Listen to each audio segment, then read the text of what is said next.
जय हिंद साथियों, welcome to Ages Science Centre. हाँ साथियों, आज हम आपके लिए ला चुके हैं साइंस का एक शानदार टॉपिक, मानव रक्त एवं वाहिकाएं। हाँ साथियों, विशेष कर तो ये क्लास 10 आरबीएससी चैप्टर 6 जैव प्रक्रम से लिया गया है, लेकिन साथियों ये जो टॉपिक है ये आपको सभी कक्षाओं में मिल जाएगा। और मानव रक्त एवं वाहिकाएं ये एक जनरल टॉपिक भी होता है जो साइंस के स्टूडेंटों को आना ही चाहिए साथियों, काफी ज्यादा इंपॉर्टेंट है ये। और इसमें क्या होता है साथियों, बहुत ही सिंपल टॉपिक है, लेकिन फिर भी हम क्या कहते हैं, हम छोटे छोटे क्वेश्चनों में गलती कर बैठते हैं। लेकिन साथियों, अगर आपने वीडियो क्लिक कर दिया है तो मैं आपको 100% गारंटी देता हूं कि ये टॉपिक आप यहां से सीख के जाएंगे।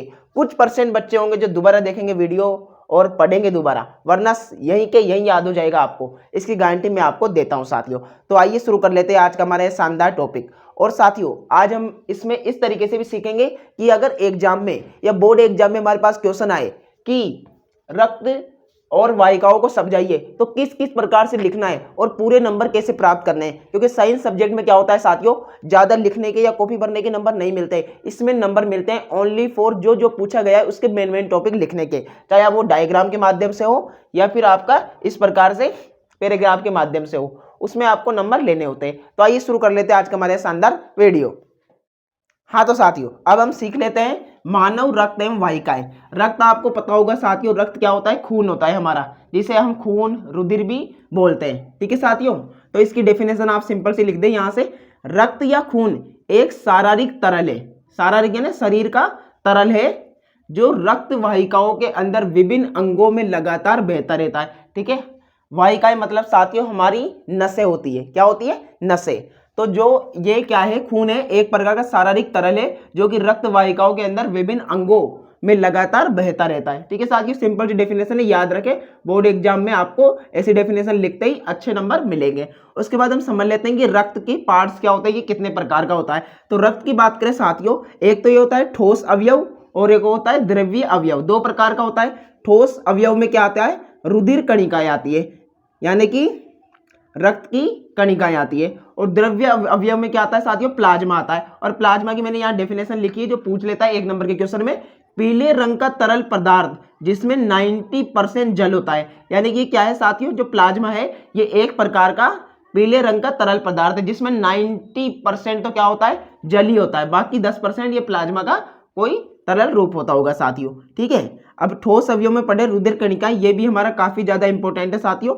यहां से पूछ लेता है कि रक्त के प्रकारों को समझाइए या रक्त कणिकाओं को समझाइए। तो हमें इस प्रकार से ये याद रखना है कि रक्त कणिकाएं 3 प्रकार की होती है मुख्य रूप से। एक होती है लाल रक्त कणिकाएं जिन्हें हम आरबीसी कहते हैं, और एक होती है श्वेत रक्त कणिकाएं जिसे हम डब्ल्यूबीसी कहते हैं, और एक होता है रक्त प्लेटलेट्स। ठीक है साथियों, जो लाल रक्त कणिकाएं होती है आरबीसी, तो आरबीसी क्या होती है साथियों, O2 CO2 का वहन, यानी कि ऑक्सीजन और कार्बन डाइऑक्साइड जो गैस है उनका क्या होता है, वहन होता है। उसके अलावा हीमोग्लोबिन यानी HB रक्त को लाल रंग देता है। यह भी क्वेश्चन पूछ लेता है साथियों कि रक्त का लाल रंग किस कारण होता है, तो आपको क्या लिखना है, हीमोग्लोबिन के कारण होता है साथियों, ना याद रखना, एक नंबर क्वेश्चन में पूछ लेता है। ठीक है, ये O2 CO2 का वहन करते हैं और हीमोग्लोबिन के कारण इनका लाल रंग होता है, इसलिए इन्हें लाल रक्त कणिकाएं भी कहते हैं। उसके बाद ये श्वेत रक्त कणिकाएं यानी WBC।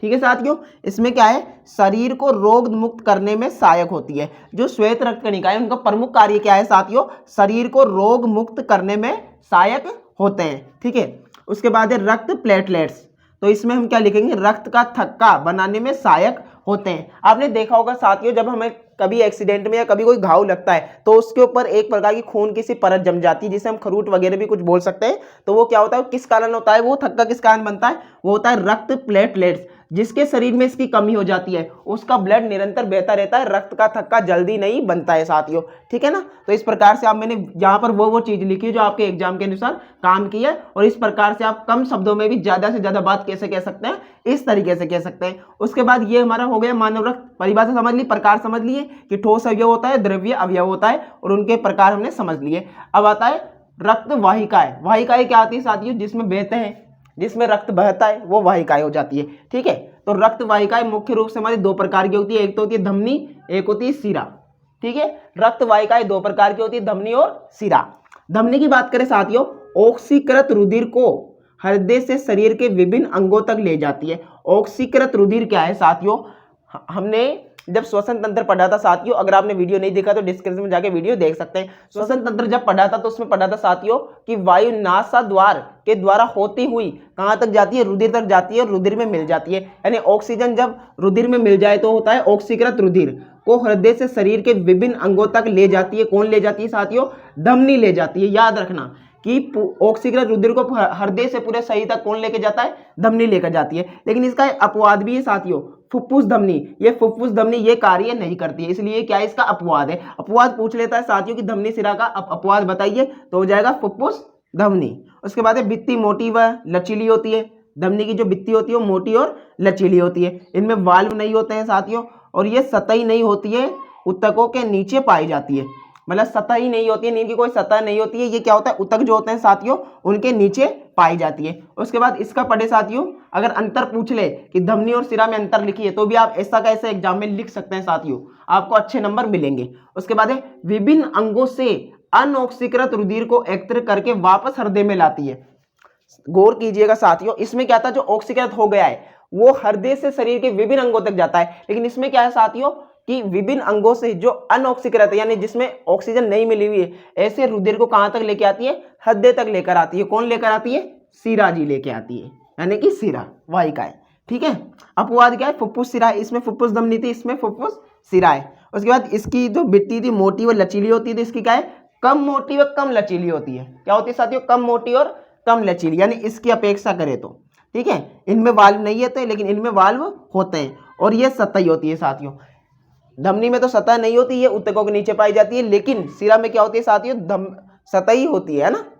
ठीक है। तो इस प्रकार से हमने समझ लिया, रक्त की परिभाषा समझ ली, रक्त का प्रकार समझ लिए, सभी के बारे में कार्य समझ लिए कि आरबीसी डब्ल्यूबीसी का कार्य क्या होता है, प्लाज्मा समझ लिया, धमनी शिरा समझ लिया, अंतर समझ लिया, इतना सब कुछ कर लिया साथियों। अब एग्जाम में क्वेश्चन किस प्रकार से आ सकता है? क्वेश्चन आ सकता है रक्त के प्रकारों को समझाइए, क्वेश्चन आ सकता है रक्त वाहिकाओं को समझाइए, क्वेश्चन आ सकता है रक्त के बारे में विस्तृत लेख लिखिए। इस प्रकार से कोई भी क्वेश्चन आ सकता है। ये एक एक नंबर के उठ सकते हैं। आरबीसी का कार्य बताओ, डब्ल्यूबीसी का कार्य बताओ, रक्त प्लेटलेट्स का क्या कार्य है, प्लाज्मा क्या होता है, धमनी शिरा के बीच अंतर, उनके जो अपवाद है, कुछ भी पूछ सकता है साथियों। इसलिए आप टॉपिक को याद रखना है। एक बार मैं हट जाता हूं, आप स्क्रीनशॉट ले सकते हैं। हाँ तो साथियों, आशा करता हूं आपको ये टॉपिक समझ में आ गया होगा, लेकिन फिर भी अगर आपको इस टॉपिक में कुछ भी डाउट है तो कमेंट बॉक्स में बेझिझक आप पूछ सकते हैं, उसका समाधान मैं आपके लिए लेकर आऊंगा साथियों। और ऐसे वीडियो देखने के लिए चैनल को सब्सक्राइब कर दें, बेल आइकन को प्रेस कर दें, ताकि आपको हमारे वीडियो समय पर मिल सके। धन्यवाद साथियों। जय हिंद, जय भारत। पढ़ते रहिए, आगे बढ़ते रहिए। जय हिंद।